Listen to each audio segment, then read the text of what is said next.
Today's episode of the JDSHOW is brought to you by the Life Force Academy. The Life Force Academy, an incredible way to have a great yoga practice from home, a great meditation practice from home.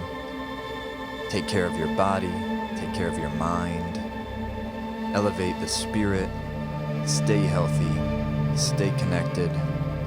Life Force Academy, LFA.yoga. LFA.yoga, whether you're brand new or a seasoned practitioner. The Life Force Academy will meet you where you're at. Check it out, $1 trial, 14-day trial for just $1. Go to LFA.yoga. Today's episode of the JDSHOW is also brought to you by the music you're hearing right now. The new Simrit Live in Los Angeles album is about to drop on April the 25th, Saturday. She's doing a live online listening party. It's an incredible album. I've listened to it now several times from beginning to end. It's one of those albums you have to listen to from the very beginning to the very end to really get a feel for what this thing is. I was at the concert live when it was recorded, Los Angeles. That was in early November 2019, just a few months ago. It's coming out Saturday, wherever you get your music, Spotify, Apple Music, and on. Simrit, S-I-M-R-I-T, find her on Instagram, Facebook, her website, simrit.live is her website, S-I-M-R-I-T, simrit.live, to go to her website, join the listening party, get the new album, Simrit, Live in Los Angeles, 2019, comes out April the 25th. Thanks for listening to the podcast today, everyone. Enjoy the episode.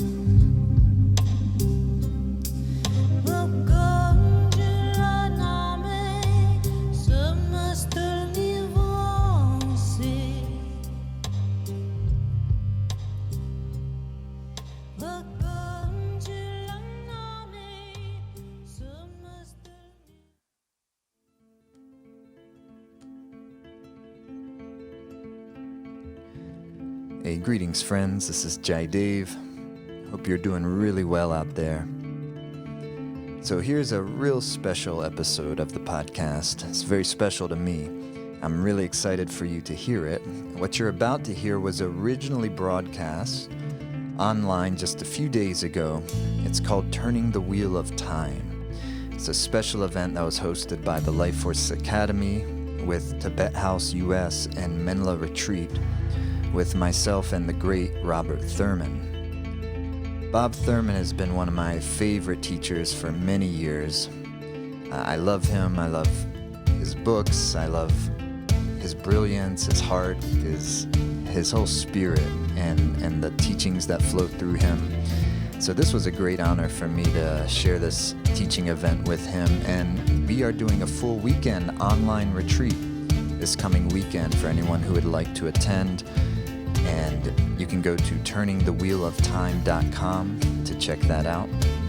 You'll hear a bit more about that later in the episode. This event that you're about to hear, this session, it's a stream of consciousness. It's full of love and laughter. There's wisdom that flows through it. I think you're really going to like it. For those who don't know Bob Thurman, I think he's a treasure. He was named by Time magazine one of its 25 most influential Americans back in 1997. He's been doing this work a long time. He founded Tibet House with Richard Gere and Philip Glass. He's been a champion for the Tibetan cause, for the Dalai Lama, and a great one. And he's just so inspiring and has such a beautiful vibration and brilliance about him. He was the first Westerner to be ordained as a monk by His Holiness the Dalai Lama. That was in 1962. He had been a student at Harvard University, traveled to India, met His Holiness there. Some years later, he left the monastery and he came back. He became a professor and became a great professor, and has been one of the people, and I think probably one of the most influential people to really translate Tibetan Buddhism for the Western world and transmit, I should also say, because he translates it, but he does so in this way that just seems to very much possess the nucleus, the essence, the greatness, and so this was a real honor for me. I loved this event, and I think you will love listening to this event of us really going back and forth, and again, I'm really looking forward to teaching together for this whole weekend coming up, and we plan to make that available ongoing. So if those of you who are listening to this podcast at a later time, it should still be available for you. So enjoy the episode, everyone. Take care of yourself out there. We got a lot of good stuff coming up on this podcast. Stuff that's already been recorded even pre-coronavirus that I've just kind of been waiting on the right time to release since everything changed, as you know. So sending lots of love to everyone. Take care of yourself. Take care of each other. Spread love. Enjoy the episode.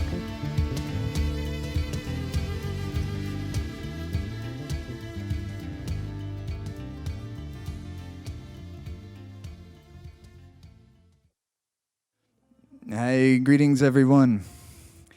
Hey, welcome to the webcast today, and it's a great blessing to be here with you, Bob, on this special time on the planet Earth, where we have a unique set of circumstances, I think challenging at some level, but also there's blessings inside it, and at the same time. So I feel very grateful to be here with you today, and I know we have people all over the world who are attending with us, and I feel very grateful to just be here, everyone, talk the Dharma, turning the wheel of time, and maybe you could start us off on that, turning the wheel of time for good. Yes. Yeah, where does that come from? Well, to me, it comes from the problem of the Bodhisattva. And before I say that, though, let me just say I'm very grateful and happy to be here with you, Jayadev. Cool. And I think it's really wonderful. I'm in Menla retreat in the country, in the Catskills. And I'm in the sort of main room of the spa building there with the healing deities behind me in the Tibetan system. Tibetan medicine, Buddha, these kind of things. And we're completely quiet here because with the lockdown, no one can come. So to be with you and with all your friends and all the many people who have joined us is a great honor and a pleasure for me at a time of when we're sort of, it's like a rich community in solitude. I really, really like it. So thank you so much for working there and for being here with us. Thank you so much. So now the other thing then about the wheel of time, the Bodhisattva has a problem, which is that the Bodhisattva cannot become a Buddha, completely enlightened, free of suffering, capable of helping other beings be free of suffering, without everyone else becoming free of suffering, because the Bodhisattva takes a vow, I will not enter nirvana until all beings are in nirvana. So then how come Buddha became a Buddha?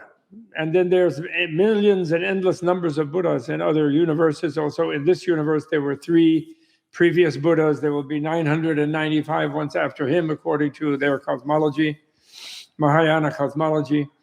And how did that happen?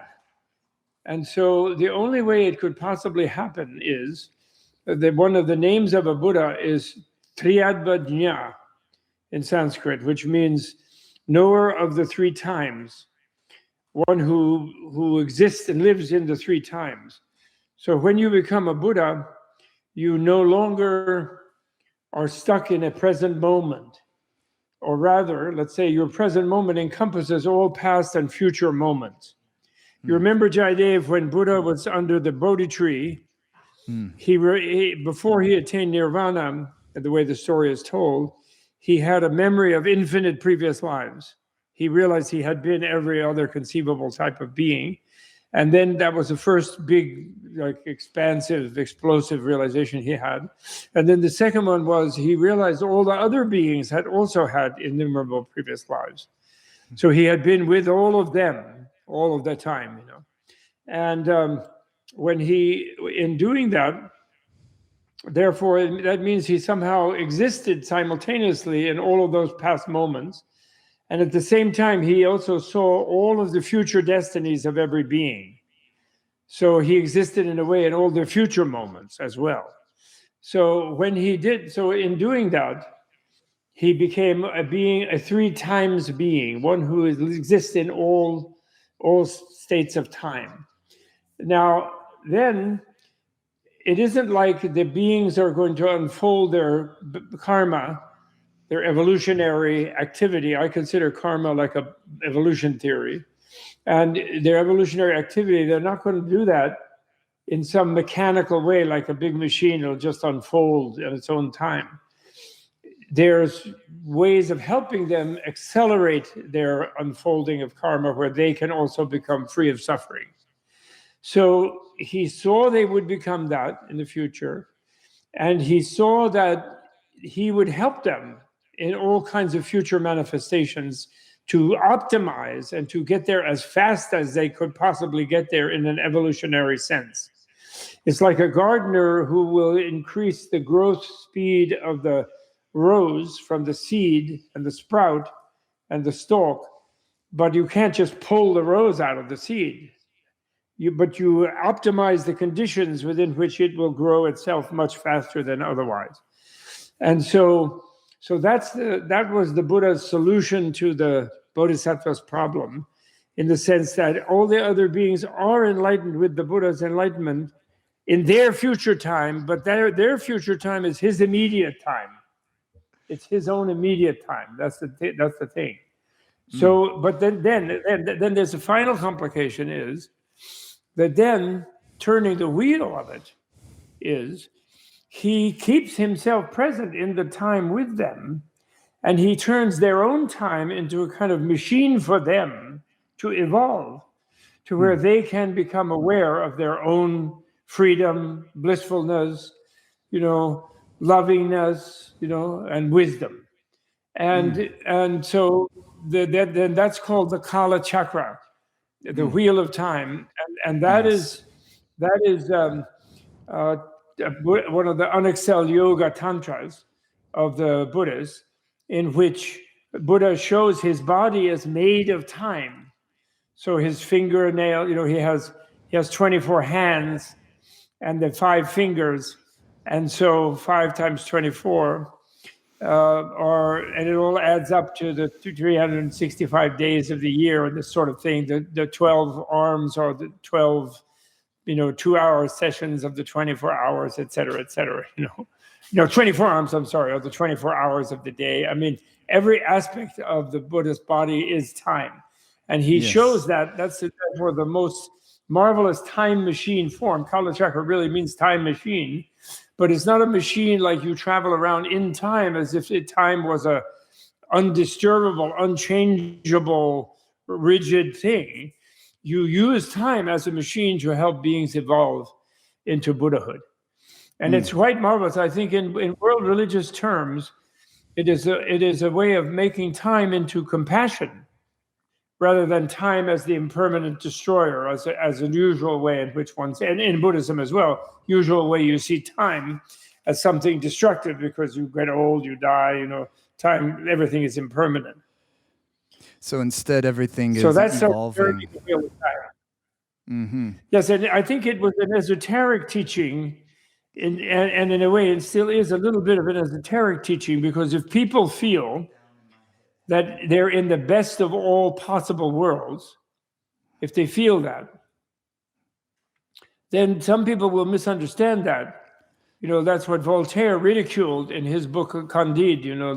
He ridiculed the idea of best of all possible worlds to ridicule monotheistic faith. You remember? Yes. But the thing is, because some people will misinterpret that as meaning that they should just accept everything as it is and not try to do anything positive, And then others might misunderstand it to think whatever bad thing they do, it doesn't matter because it's the best of all possible worlds. So therefore, it's a kind of an esoteric teaching. But maybe in this present day, it should be more well known by people because we're in a completely different moment on the planet, really, than they were in ancient time. Do you think so? That's the turning of the wheel of time. What do you think? Yeah, I think it's amazing. Do you think that is why His Holiness the Dalai Lama is been putting so much emphasis on doing these big Kalachakra initiations, because these types of teachings, it's very important for us perhaps at this time in the evolution of our species, not only, for instance, we're in kind of what really might be more of like a mini crisis right now. As you mentioned, when we were talking a couple of weeks ago, it's almost as potentially a warm-up for the impending, really, climate crisis that's just right with us. Do you think that some of these like Kalachakra, but also other teachings really from all over the planet that have been really kept more secretive historically, now it's important that they're more available and really becoming, I think, and I don't know if it's because of the evolution of consciousness collectively, but even less esoteric, meaning that we're ready to understand these things. It's not that they need to be kept hidden in the way that perhaps historically maybe there was a good reason for that. What do you think? Yes, I do think so. There's the famous Catholic thinker Teilhard de Chardin, who had his idea of Omega Point, which is where they get the Omega Institute out of, And he saw things as coming to a point where there would be kind of heaven on earth. And all of the apocalypticism in the different traditions, you have the Mahdi, and you have the hidden Imam, and you have for the Sufis and the Shiites and so forth, and you have the second coming for the Christians, and you have Kalki for the Hindus, So a lot of people have this kind of idea of a culminatory time. And I think that certainly Tibet has seen a major destruction of its whole spiritual culture, which was its place where it preserved the Buddhist culture of India, actually. It's Buddhist sciences, spiritual sciences of India, the Buddhist side of the spiritual sciences of India, and so on. It saw a complete destruction, and yet that's caused it to sort of spread really worldwide in a certain way. Mm-hmm. And so I think there is, and also when he himself does the Kalachakra, or when the people attend it, even if they're not prepared by the prerequisite understandings to perform the yogas of the Kalachakra, nevertheless, the initiatory sort of atmosphere of it gives them a kind of hope, and they see an end of time that is positive instead of this sort of seemingly very destructive thing where there's a negative end of time that's going on at the moment, And so I think that's why he had he didn't do it just on his own kind of ingenuity, let's say. He had dreams where the mother goddess of the Kalachakra, Mrs. Kalachakra, I call her, who is Vishwamata is her name, the multifarious mother, the variegated mother, who is a being who has no atoms, who her body is made of complete subtle plane that requires no atoms. Please keep that door closed, okay? Has no atoms. And she came to him in dreams, and she said, Tenzin Gyatso, dear Tenzin Gyatso, Your Holiness, you might think of doing a lot more Kalachakras. Usually a Dalai Lama and a Panchen Lama do once or twice in their lifetime. Oh, really? And that's it in Tibet, in the tradition. But he's done it 34 times now. And wow. And he may do more, I think, but not for a while. He's declined a number of invitations for the moment. And I think that's kind of the case. I think the next one should be in Beijing, actually. which will mark the end of the kind of horrible genocide that has been going on in Tibet and the Uyghur country and Mongolia and so on up until now. I think so. But it's also like on a more exoteric level, the teaching of emptiness, of voidness, freedom. This teaching was considered almost very bad to teach someone who was who would misunderstand it as nihilism.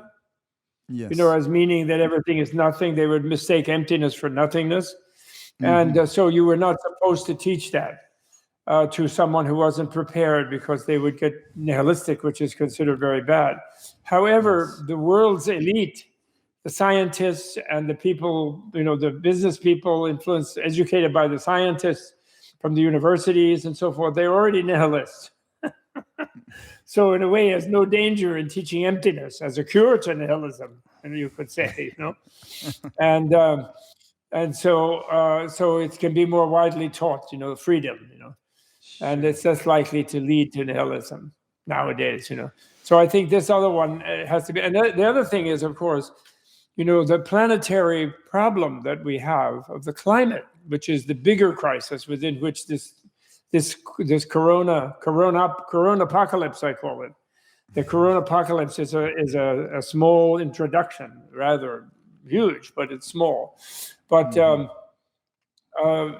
that one, my personal feeling is the reason people don't take these strong steps needed to fix it, to stop the level of pollution that is so destructive. The reason they don't do it is that they think it's impossible to do. Where everyone is conditioned and brainwashed to feel hopeless, that they can't get anything done, that they have no power. Yes. People don't vote in democracies because they are brainwashed that their vote doesn't count. People think that what they think doesn't count, that it doesn't make any difference to other people. And so I think the strong reinforcement that everything matters, everything counts, everyone's mind has supreme power, actually, and not to fear, and also be happy, These are, I think, what people need to get this idea, I think. Yeah. That's just my simple-minded idea. But because I like to have fun, probably. I'm rationalizing my own enjoyment of fun, I was just reading. I don't think that's what you're doing. You don't think so? Oh, good. No, well, I think you're good at having fun. I think you're good at having fun. I'm always getting better. I'm always getting better. You have tea in that calabash? I have like some mate from, like some mate with some tulsi inside, yeah. It looks like a calabash or something. That's really cool. Yeah, I only have a teacup. Hey, one thing I think about. I love your. Yeah. Yeah, well, I was just going to say one thing, and this may take us a slightly different direction, but I think very much related. One thing I think about, and I think for all of us, practically speaking, in terms of the passage, not really so much the passage of time, but yes, even when we think about, or when we're dealing with our challenging emotions and habits, that the habits that we have discovered for ourselves to be not useful, and yet we keep doing them over and over and over again. It's not usually so much that we don't know what we want to do, as much as we continue to do the same things that we've been doing, even regardless of our better intent. And in a certain way, and even from the yogic perspective, that is the past that is now kind of overpowering my present, or my intent for my future. Okay. So when it becomes, very practically speaking, with all of us around the world, many of us, our normal routines have been very much disrupted. And while that is difficult, as yogis, or as just people who are endeavoring to experience reality and experience what is real, there's also a great asset in this particular disruption of time right now, and it is very much because it's changed our activities. It also changes our perception of the flow of time in a certain fundamental way. And then we can have the opportunity to observe, okay, how is the flow of the thoughts and feelings and emotions and desires and then turning into my behavior. Now I potentially have a different angle or a slightly different lens that I can actually see my own flow passage of time in the expression as thoughts and feelings and emotions, and then perhaps actually now redirect. Because in perhaps an ordinary way of thinking of feelings and emotion, if I have anxiety, or if I have fear, or if I have depression, or if I have chronic anger, we look at those as negatives. But there also can be potential allies, potential positives. Just the same way as the thought of, at some point, I'm going to die. I'm going to leave this particular body. At some point, that's definitely going to happen. Although yet I continue to behave at times as if that isn't going to happen. And that connects deeper to everything all the way to, for instance, climate crisis. We, in a certain way, we know that we have a mortality in the context of our current physical existence, and yet it's somehow it's really difficult to believe it. But if I can do a little better at recognizing the reality of that, then it actually changes how I interact with life itself. And to me, all that connects into this wheel of time and this kind of, it's got to be, I was listening to the Dalai Lama talk, he was being interviewed. I was just watching videos yesterday, just kind of getting my mind tuned to what we may be talking about. Good. Yes. And he was saying that before the Kalachakra initiation, he gives, his talks on really just fundamental practices of Buddhism, fundamental practices of working with the mind and so forth. And he was saying how, there's thousands and thousands of people who come to this. Everybody loves the idea of an initiation. And of course, I recognize the initiation as very important and powerful, and I'm sure he does too. But his point was, to him, he was saying the most important part was the preliminary, just fundamentals of practice. Absolutely. He always tells people that during the thing. Yes, he always tells people that. He says it's a little trick. He says he thinks it's a positive trick, but it's a little trick. Yeah, right. He always says that.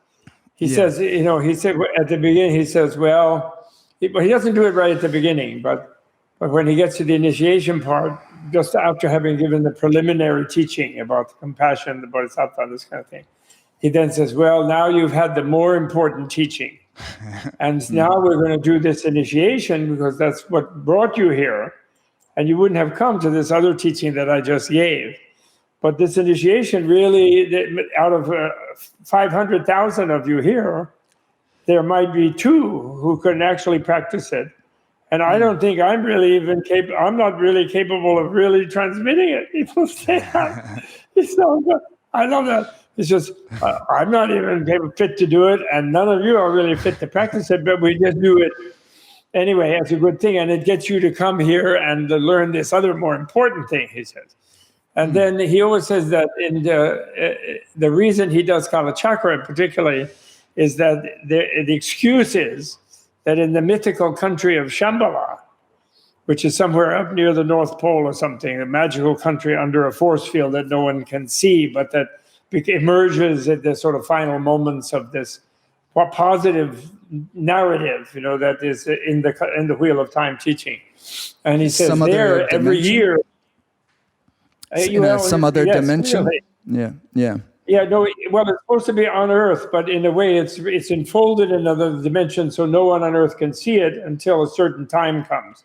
then it becomes visible to everybody, actually. And then actually some negative people invade it, actually, as soon as they get aware of it. The corporations want to go and dig for gold or mine for oil in it or something. And when that happens, then there's a big problem, and then everything is fine. Then it's all over. The negative, greed-driven industrial world changes, according to the legend. And so he says they do that once a year to the whole community, the whole society, the whole nation, which supposedly has 96 million subjects in that kingdom. It's not a small little hidden valley like Shangri-La. It's like a huge country with 96 different provinces, each one with of 1 million people. And in the legend, or whatever it is, And so he always says that. It's very sweet, really. Although he is highly qualified, I consider, and it does create a wonderful temporary bubble when he does it. That it's I've been 20 times or something. If he would, I would drop everything and go again. Just because, even though I can't really properly do it, but I will properly do it someday. I know that. Just not quite yet. Unless we all stay on this retreat for another few years, then I might, But there's all kinds of other, as you said, there's routine things that we do, Yes, well, I hope people now who are suffering about this coronavirus retreat and lockdown and so on and worrying, and of course we all feel for people who have lost loved ones. That's really very, very difficult. But in a way, they should, even like the Irish, for example, when someone dies in the family, they have a big party. And they all get drunk, and then they send the person off with a joyful party, And we because we live in denial of death, when we're forced to face it, we get all gloomy about it, and we make an unnecessary thing about it. It's actually a very natural process, and we also, of course, we're taught that that's the end of that person forever, which is, of course, false. Obviously, and but even there, they shouldn't be that frightened about it, because at least the person is not in pain. If they believe the person becomes just nothing, then at least they're a happy nothing, in the sense of they don't have pain, they're not going to hell or something like that. Which is why they developed that doctrine that the scientific materialists offer you the salvation of nothingness, which is at least a salvation from the fear of hell. And that's why it's so persuasive, that doctrine. But it's a nonsense, unevidenced doctrine. It has no one has ever proved it, and no one ever will prove it. Right. So so even there, they shouldn't be that upset about it, but they do get upset about it. And so I like what you said. In Tibetan Buddhism, there's said to be 3 routes of developing knowledge of impermanence, which is considered a really very valuable knowledge. It's kind of an initiation in itself. And the first route is to meditate. I really am going to die, which we might think is gloomy and morbid, but actually it's very joyful when you really face it. I really am going to die. At first, when you're told that you should meditate on that, you think, what nonsense, I know that. Why should I meditate on it? But when you then begin to meditate, you realize what you said was correct, that you go around denying it. You're going around in denial of it. Oh, yeah, next year. Oh, I'm going to go do some Kundalini with Jayadeva next year. Oh, and after I retire, after I finish making $1 million over here, I'm going to go there. You act like we're going to be just like this forever. And nobody knows that. So the point is, we live in denial that we're going to die. And therefore it sneaks around behind us and makes us scared. If we say, I am going to die, then what? Then actually the fact that I'm not dead yet is kind of joyful. That's right. If I'm sure I'm going, well, I didn't go now. So that's already one blessing I can count. Right? Yes. Then the second route is, so the certainty that I'm dying is the first route, really important. The second route is, there's no certainty when it will happen. It could happen anytime. So then the moment becomes more intensely valuable when you think of that, right? You want every moment should be quality moment. If you could lose your life at any time, you want to have the best moment you could possibly have, right? Yeah. Do you know that saying by Elizabeth Kubler-Ross? Was really neat what she said.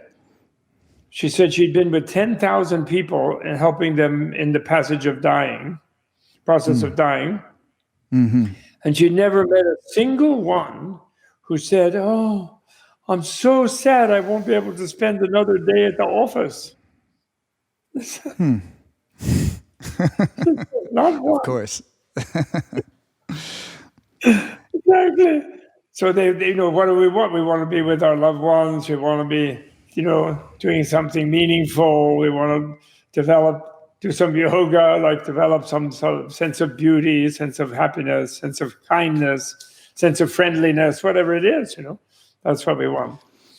Then the third root is, of course, about the soul, that when I do go, what goes is my subtle, deep inner heart, my inner pattern, my inner openness, actually, my inner lovingness, my inner acceptance of reality, my wisdom, Yes. And so then that's where my major investment in life should be. That's the highest thing to do, is to develop that, because that's what you take with you, right? You don't take your money, you don't take your ordinary body, you don't take your wardrobe, you don't take your existing relationships in any obvious way. Actually, I think you do take all your existing relationships, but there'll be something new completely in the future. And so you take your love with you, for sure. You take your love with you. Yes. It takes you. We'll put it that way. If you're lucky, it takes you. I think so. Those are called the three roots, and it's considered, when you have those three roots, that you're going to be a happy camper. You're going to be happy. So, for example, in the coronavirus, the people who are on retreat, well, they have to worry about food and lodging and debts and payments and whatever. But, within that, they should be happy, and they should seek to solve those problems from the point of view of can do, this is great, I'm alive at least, this kind of thing. Yeah. Right. Rather and than that's where the state of, Yeah. Yes, Please. that's where the practices come in. So how can I go from that, theoretical understanding of it, makes sense to me, yet it may or may not be what I'm experiencing. So therefore, so they devise these just tremendous, whether it's the yogic, it's all the yogic stuff, but whether it's coming through the Tibetan Buddhist context or otherwise, these phenomenal just ways of, let's see if we can move this in this way, push that in that way, to where the actual inner environment is adjusted, that turns that theoretical into an experiential knowledge, to where it's undeniable. It's undeniable to know that the things that are important, that will be important to me at the time of my dying or your dying, are the exact things that are truly important to me now. And what is seemingly important to me, but in reality, non-important whatsoever, that's going to be completely apparent to us at the time of death. And so back into this time idea, that time of dying and the present moment, they're intertwined. They're not two separate things. They don't exist without each other. And therefore the future and the past and the present are all intertwined into this moment right now. And that's what the meditation practice gives us experiential knowledge of. So it's not, that's why to me, I know that when you're speaking this and it's coming so, just beautifully, purely from your heart, it's coming from some level of experience. Definitely. Sure. That's undeniable. And it's a little bit. But who knows? I don't claim a thing. But listen, would you lead us in a meditation like that? I would really like that if you would do that. Oh, right now you want to lead try us now? something? Why don't you give people lead us? I would like to follow a meditation you lead, where you think that you simulate that we're all at the moment of death. Yes. And then how would we open up inner chakras and inner hearts and things? I would love it if you would do that, if you wouldn't mind. Sure, why not? Okay. Okay. All right, let's try something. So let's come. Everyone can just come in a meditative seated posture, whatever feels comfortable to you. Mm-hmm. Justin, I'd like you to change, while he's doing this, I'd like you to change this, to put this thing on the machine here, and then lift it up, so I don't have to look down to see him, okay?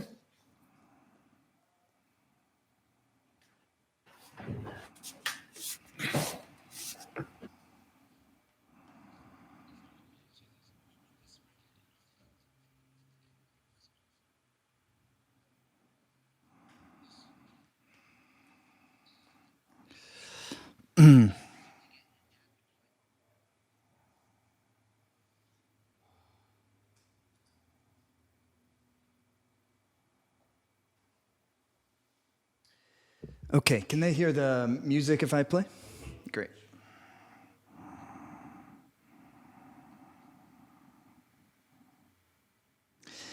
Okay, so everyone can come with just hands in your lap, your right palm into the left, thumb tips touching. If you can't be seated, a chair is fine as well, feet flat on the floor. Chest is slightly out. Chin is slightly in.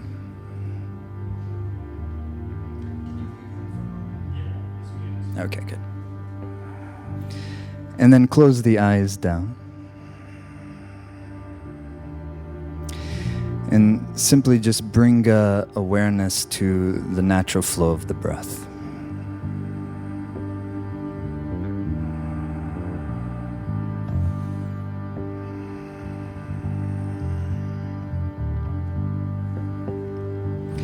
You can feel the weight of the body on the floor, on the chair. You can sense the earth element as it expresses itself via your tissues, via your bones, your muscles. You can sense the water element as it expresses itself in the fluids of the organism. The watery environment of the eyes, the saliva, the plasma, rasa, juice.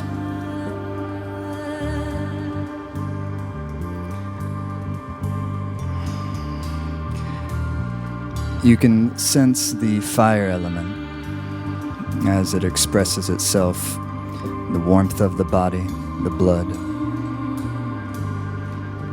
digestive warmth, metabolism.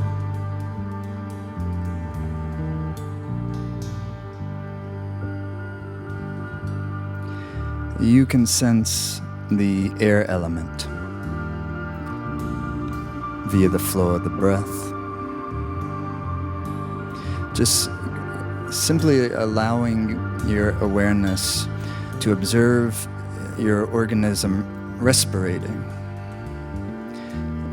Not necessarily making the breath any deeper. Just observe and watch your body respirate. Wind, air. Air element as the flow of the nerve current. As your brain sends signals via the nervous system throughout the organs, throughout the body, throughout the organism.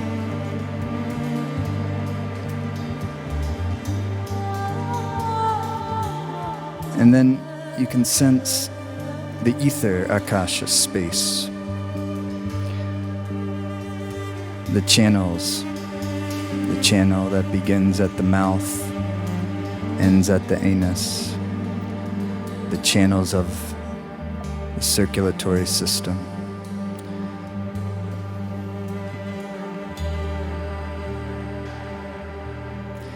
in the space that we all dwell in, Akash.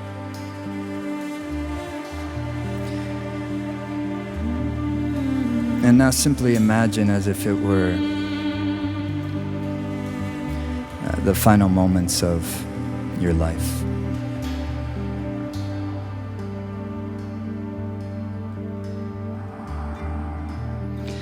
And the earth element starts to dissolve into water. Imagine the body is losing its feeling of solidity.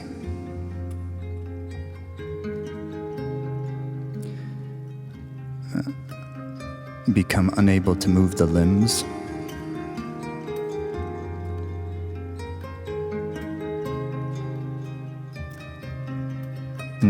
Almost an out-of-body sensation. And out of this feeling of fluidity emerges. And then water starts to dissolve into fire. And that feeling of fluidity becomes more like a warm mist.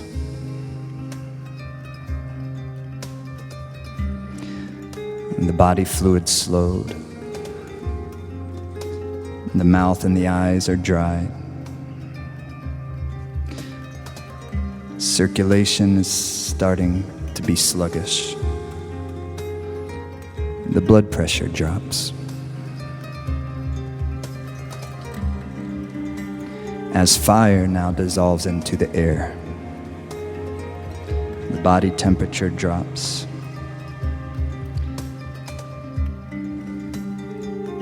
The skin becomes cool. And there's a feeling of weightlessness without boundaries, clairvoyance.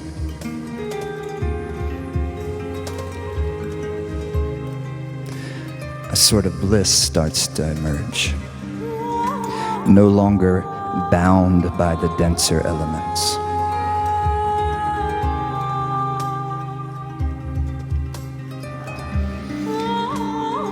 And then air starts to dissolve into ether.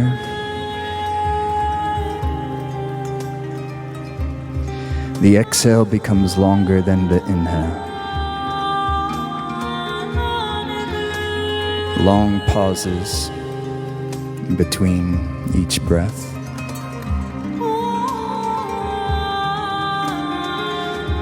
As we start to experience a sense of pure consciousness, clear light.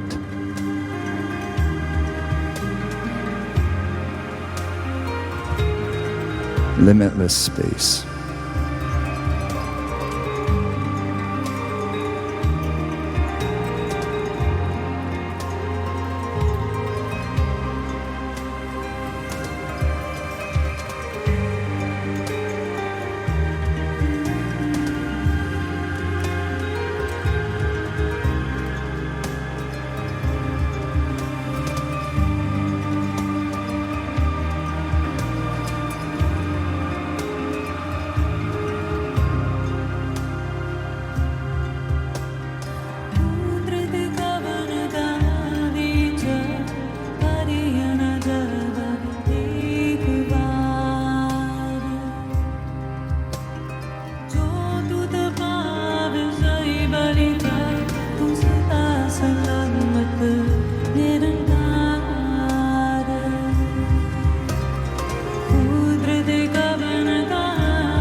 Now bring your awareness back into the breath. And the breath starts to flow back into the body. There's a sense of wind, a sense of air.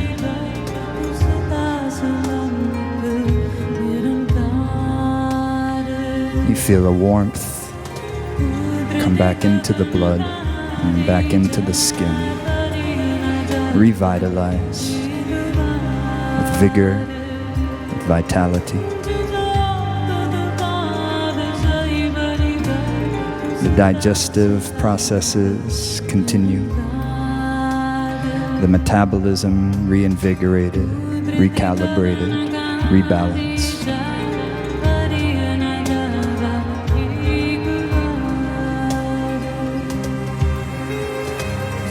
A sense of fluidity reemerges, moisturized all through the organism.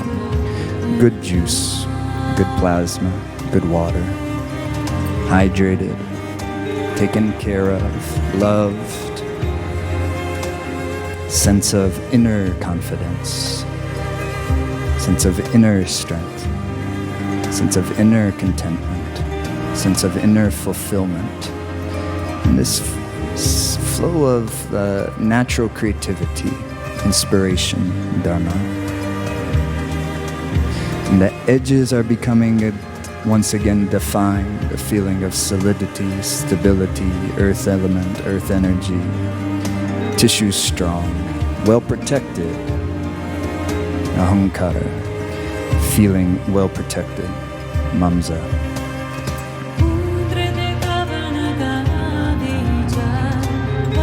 The body organs strong, healthy.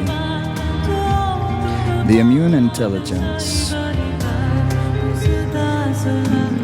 infused with good life force prana, energy of intelligence itself, protecting you, knowing what is not you, eliminating what is not natural to the organism, any pathogens, well protected.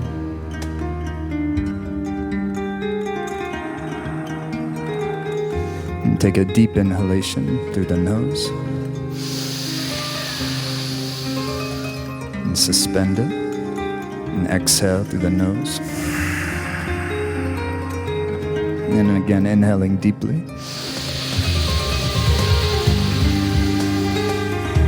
And exhale. Good, inhale, stretch the arms up. Make your fingers nice and tight and firm. Drop the shoulders, stretch through the spine. Exhale, relax. Open the eyes. Have some water, have some tea.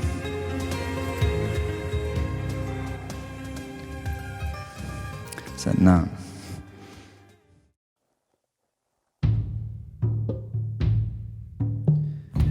We wanted to take just a quick break to tell you about the full Turning the Wheel of Time online retreat.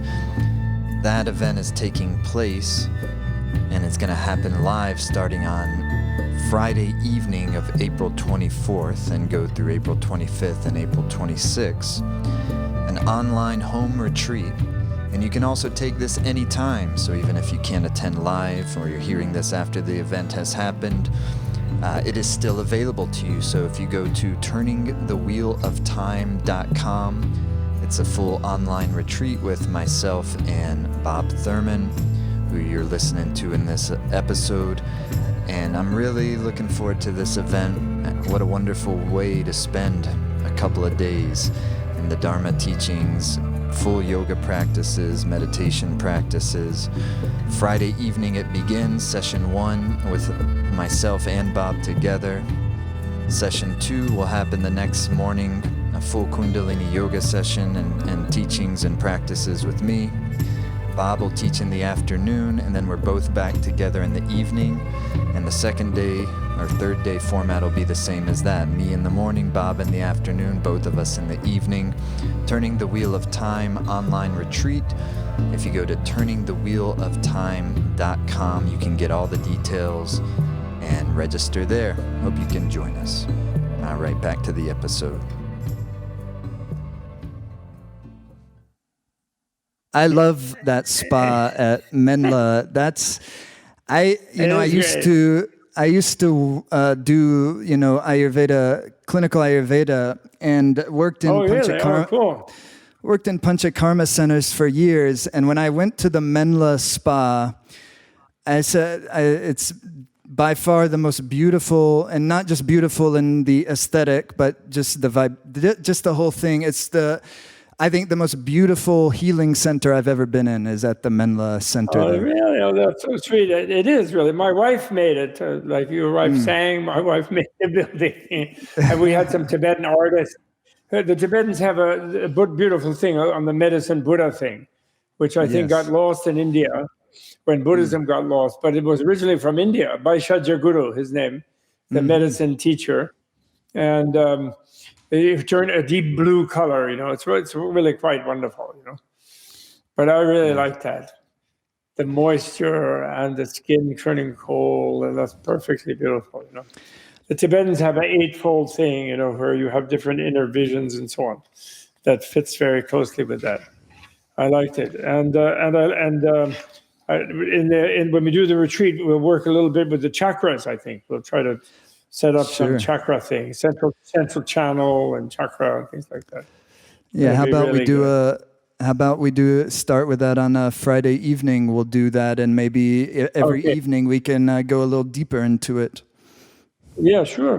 We should definitely. I think it's such a great thing for us all to practice. Can you imagine if we have never done any meditation? If we go through a human life without ever having any meditation practice or any sort of experience of our consciousness that is outside of its ordinary kind of embodied state.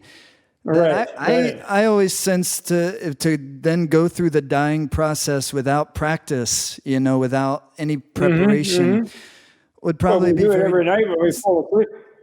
When we fall asleep every night, we do it. But people would usually wait till they're so tired that they just pass out. But actually, you go through that every night. You let go of it. You let go of the different levels of your awareness as you fall asleep at night. And you do feel a little cold when you get into the wind. Actually, I use the word wind because in the Sanskrit traditions, Hindu as well as Buddhist, I think, the vayu, the wind is defined as chala, motion. So air has an idea of something static, there's air, but it doesn't move. But that's akasha, that's the space. But the wind is always moving. It's motion. And so when we fall asleep, the reason we want to snuggle in the covers and we want even a sheet if it's very hot weather, is that our body gets cool when we fall asleep because we're moving more just into the wind area. Yes. And then we have a dream, we rise in a dream, we have a dream body. And I have a friend, are you watching online, Lynn? You watching? Oh, good. Oh, great. So you see this thing on the line? Oh, that's so fascinating. It's really great the way you and Josh and Akil, you say, is the guy who runs the tech. We should all be grateful for the tech. We should all be really grateful for the tech people.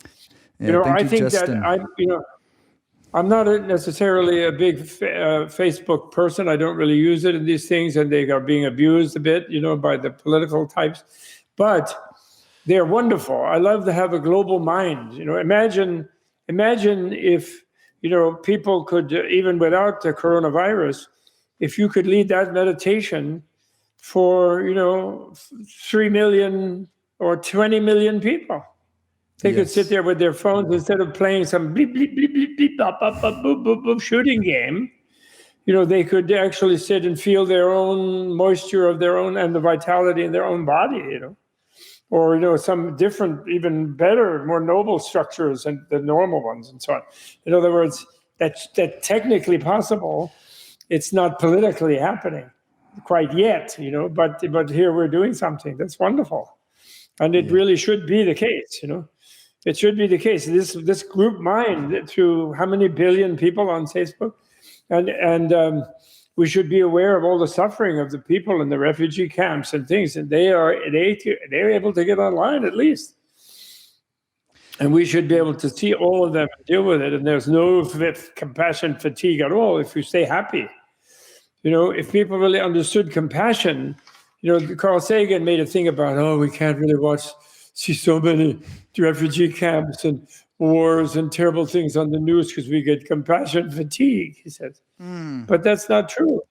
If you know what compassion is, if you know what compassion is, you realize that the more you see, the more you have to be happy because you can't do anything about it if you're paralyzed with grief just from thinking the wrong thing. They are actually paralyzed with direct hardship and suffering. And you're not going to help them unless you're happy. yourself. That's the root. So That's the vacuum, foundation. Mm-hmm. Yes, it's that inner bliss, that vitality, that moisture. That when you came back, you were when your wife started singing, you started feeling vitalized. and you were giving people back a feeling of to pay attention to their own life force and their energy. Yes. Because people naturally have life force and energy. Even if they're on the brink of death, they still feel inside there's something that, one cell still likes another until the bitter end. It's so simple. Our body itself, massive cooperation of many micro beings. So like, did you dig the microbiome? Oh my, yeah! What a trip, right? Yeah, and the gut and everything. We only have 23,000 genes. And the microbiome has a billion genes of different creatures in there. They're all hopping around, and they really like it when the music started. Right. Well, that's kind of the idea of all of Ayurveda, isn't it? Is that really, at its essence, Tibetan medicine, same difference. It is Ayurveda, same deal. Yeah. Is that how do we get the organism to blissful, essentially, but I think sometimes that word bliss, and maybe in a moment you can unpack the context for how you think of it when we talk bliss. But essentially, how do we get the organism to cooperate? In order for it to get to cooperate, she has to become content. And if there's inner discontent, then she's going to take over our sense organs and drag us outside of ourselves in order to, in an endeavor to try to find contentment elsewhere. But of course, we can never find contentment elsewhere. We can only get short-term stimuli externally, but then that will action and reaction will leave us with an equal and opposite gap. Although actually external is also good if it's not external. In other words, you give yourself to the external. Well, what I mean is that if you give yourself to the external, you see, when we're the way we experience external beauty, for example, we tend to want to grasp it and own it in some way, and then we can't keep it forever. So then we get frustrated and discontented. And that's sort of the Buddhist thing about the suffering of pleasure, which is that it doesn't last, which is it's impermanent, and doesn't last. But because we're grasping at it, and therefore the moment of beauty that we had with it, we want to grasp a hold of it, and that immediately squashes it, But if you're more open, and you see a beautiful thing, or you look at the sky or the field with the grass in it and so on, or the trees, and you just go with that, and you don't try to own it, but you let it have you. You give yourself to it. Then it doesn't wear out, and it's not impermanent. I discovered this in this famous sutra, the Maha Satipatthana Sutta, which is in Pali. It's a Theravada. It's a text of the dualistic Buddhists, because Buddha did teach dualism for people who needed that, who couldn't imagine that the world as it is, if you understand it, is nirvana. That the non-dual thing was too much for them. So he taught there's nirvana, you can find it, because they were so certain that there was something wrong with them, that the only way they could imagine being really content and happy is to get out of themselves into a pure space of some kind, like a space with no one else to bump into, right? Like a nirvana like that. So he let them think that, because of course when you get there, then you get so bored you want to come back. So what I'm saying is, but in that sutta, the Mahasatipatthana Sutta, the final thing where it's the focus of mindfulness on the mental functions, you go to the Four Noble Truths, and then finally you get to Nirvana, Third Noble Truth. And then before that you did the First Noble Truth, which is the suffering, and there you see that visual impression and audio and olfactory and gustatory and tactile and even mental impression six senses, that they all are unsatisfactory because they don't last, and even the pleasant ones, and of course the painful one is painful, and the neutral one is like, it just doesn't last either, and then the pain interferes. So they go on about, oh, you don't need any of that. But then they come to the third noble truth, nirvana, and then they say, well, where is nirvana? And Buddha is leading this as a guided meditation to his mendicants, his monks. And he says, well, where is it? And then he gives the same list of all the sense impressions. Exact same list. Visual, audio, all of them. Mm-hmm. But the one difference is that there's no craving at the time of the third noble truth.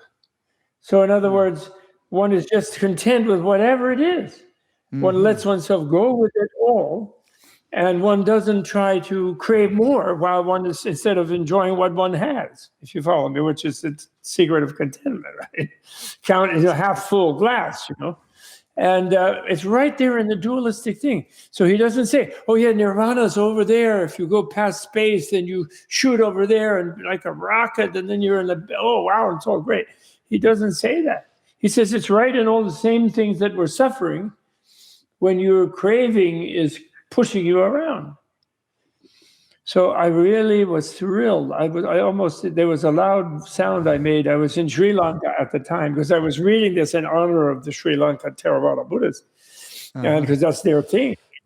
And, I'm a Mahayana, non-dual, this is nirvana, if we only knew, and we're going to know, and all this kind of thing, and it actually is nirvana. So I'm just saying that and I think Kundalini, Tantra is all totally based on non-duality.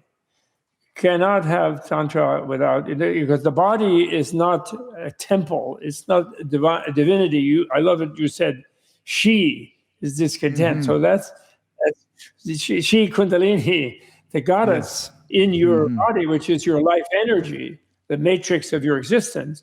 She's discontented, but she's not discontented because there isn't beauty in the world. She's discontented because I'm not going to say you, because I don't mean that personally, but we say because we are not really, we are like always want something more, so we don't enjoy what we have, so we're therefore constricting her in some way, and we're imprisoning her, and therefore she's discontented, and she pushes us into whatever distraction to get us away, and she can escape maybe from being imprisoned in our self-concept that we must be miserable. Yes. I really think that human cultures imprison people, and they actually practically terrorize them, that the human being is something malfunctioning thing, the planet is no good, can't support enough people, and we have to kill off a bunch or we won't have any food, and all the cultures with their violence and their greed and their discontent are terrorizing people. And people like Guru Nanak and Buddha and Dalai Lama and like many other great, I guess Yogi Bhajan is one of you people in your lineage, they are trying to get people to find their own inner energy and their inner life force, which is bliss, actually. I consider health is actually bliss. It's the bliss of the microbiome. It's the bliss of the cells. And yet we impede it, and then this culture impedes it. The culture tells us that, life sucks. It's a vale of tears.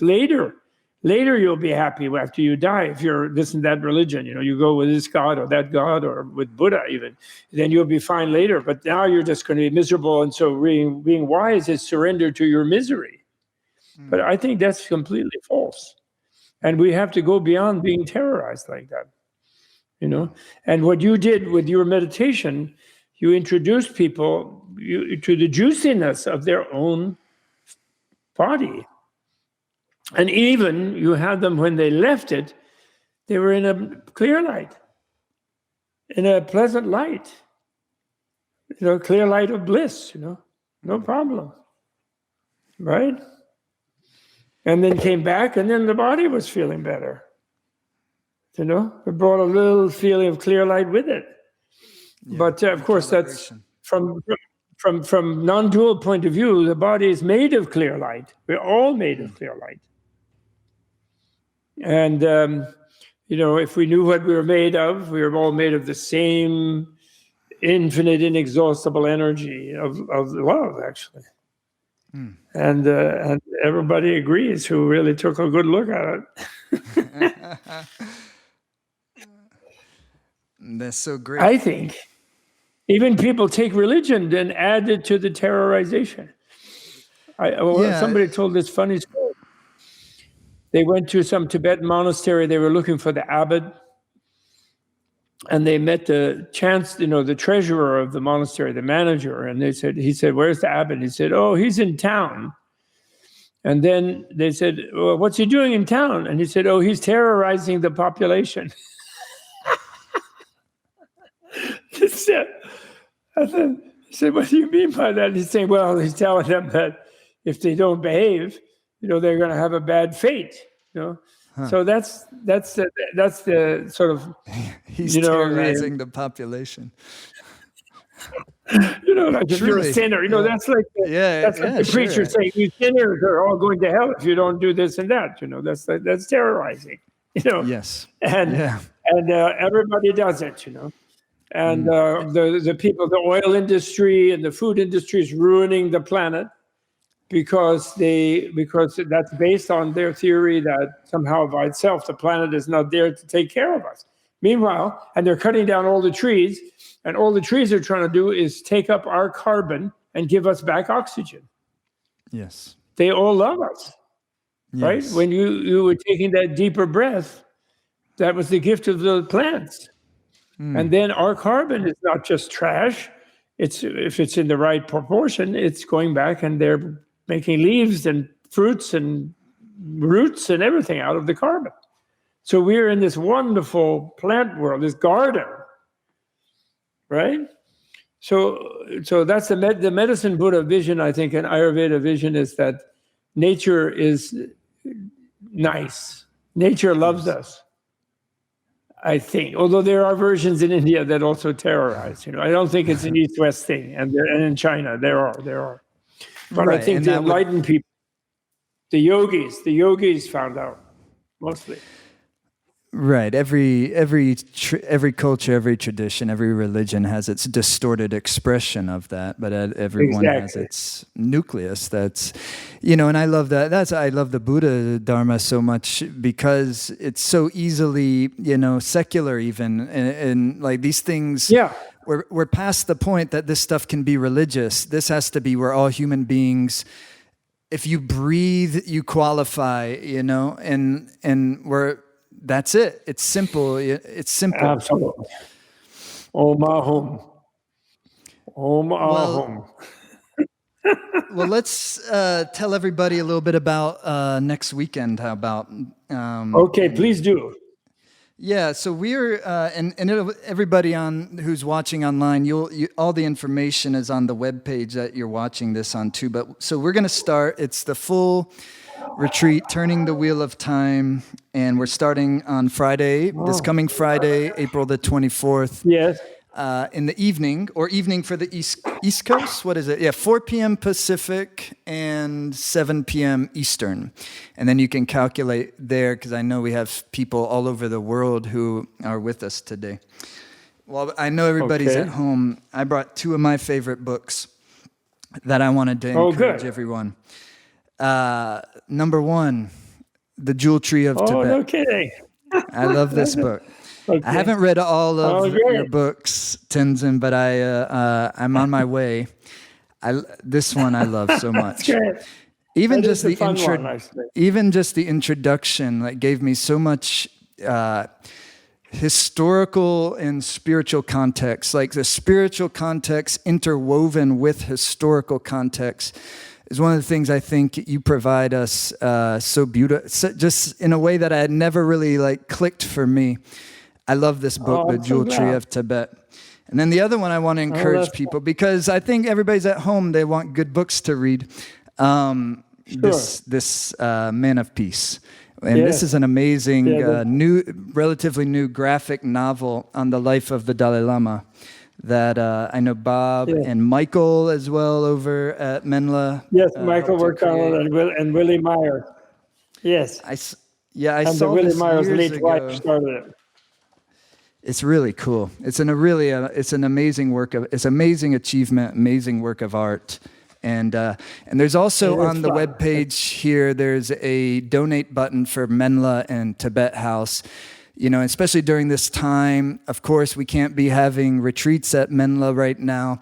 So if anyone out there has the means and is able to help out Tibet House, Menla, it would be super helpful to keep those organizations rolling and vital during a difficult time.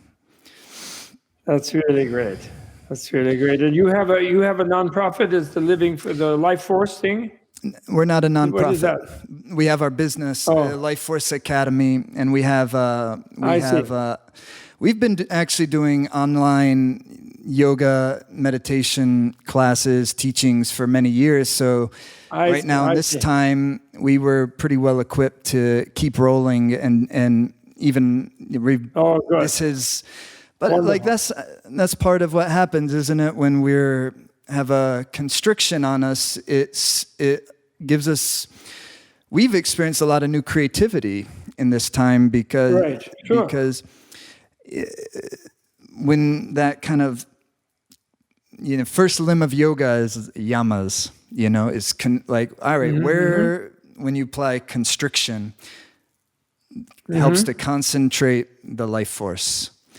And then when that life force is a little more concentrated, then the creativity starts to flow. And of course, ideally, it's flowing in a dharmic nature. And that's what we're always doing our best, to tune into. Wonderful. This place that was given to us, it was given to Tibet House by a wealthy, very generous, kind person. To be a healing center, but before we were here, they had a certain plan for it, didn't work out, so they gave it to us. But before we were here, there was a lady here in this little valley in the middle of the Catskills, who was a medium, and she had someone called the guide she used to channel, and they wrote together 55 books. Sort of in our general vein, like this kind of yoga, but it was a completely different line from this person, being. And one of the names of it was the Center for the Living Force. That was really? The name of their organization. Oh, how about that? And then they changed. At one point, they changed the name to Pathwork Center. I don't know why, because I don't know their history that well. But the original name for this place was the Center for the Living Force. That was the center. So like Life Force. So you should always feel it's your center on the East Coast, JD. Whenever you come here, please do. Oh my You're gosh! always so welcome here. We love having you. We love it so much. We did our first event. Our first event for us last August, and we couldn't have loved it anymore. And we're scheduled for this August, so God willing, we'll be able to be there. And if not, inshallah, we'll schedule again. But so people will get an experience next weekend of kind of like what we do in the Life Force Academy as well, in those morning sessions that I teach. I'm going to take the morning session. Okay, good. Sounds good. We have fun. Okay. Buddhists have more fun. Right. So isn't that the book you're working on? No, I already did it, but I don't know. My editor wants me to do a little something more. But that's the working title. I don't know if that will be the final title. Yeah, that's the working title. Buddhists have more fun. Well, not Buddhists. The Buddhists. There's a lot of miserable Buddhists. Believe me. Like you say in this is like, it's not about the membership to the club. It's not about the membership. That's right. Exactly. Yeah. It's Buddhas. And you can have Buddhas who are not Buddhists. That's the great thing about it. Of course. This means an enlightened, a wise and compassionate person. That's what it means. It's really great. Well, I hope everyone's able to, or as many people as possible, of course, able to join us next week. And that, too, will help the organizations rolling forward. But we're also going to have a beautiful weekend. But today was a lot of fun, and especially to everyone out there who took part in it, thank you so much. Thank you to Justin. Thank you to Aki. Thank you to the Menla and Tibet House staff. It's been a lot of work to make this happen. Thank you to the Life Force Academy team. Lynn and Joshua and Michael Burbank. And thank you to them. Yeah. And you, Joshua. Our Joshua. And thank you to Simrit. You know, Smriti. Do you know that Smriti means mindfulness? You know that? I see. Smriti.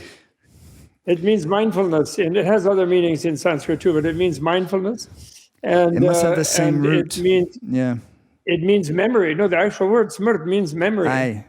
That's it. And so, for example, in Hindu scriptures, the Smriti means, which is being, it's something remembered from the rishis. It's like some kind of scriptural thing, a holy thing. The way it's contextualized, I think, in the Gurmukhi, which is right in the resonance of how you're describing it, is remembrance of the Nam, remembrance of the sound, remembrance of Sure. And she embodies it very beautifully. Yes, remembering where we really are. It's a way of knowing what we really are. And what we all really are is one great, giant, loving family. So that's remembering that. That's really wonderful. That's great. Thank you so much, Tenzin. This was a great pleasure and honor for me to spend time with you. Too. And I'm very much looking forward to next weekend. Me too. All the best. And all the best to all of you. Have a great day and a great week, and hope to see you again. All right, everybody. Take care.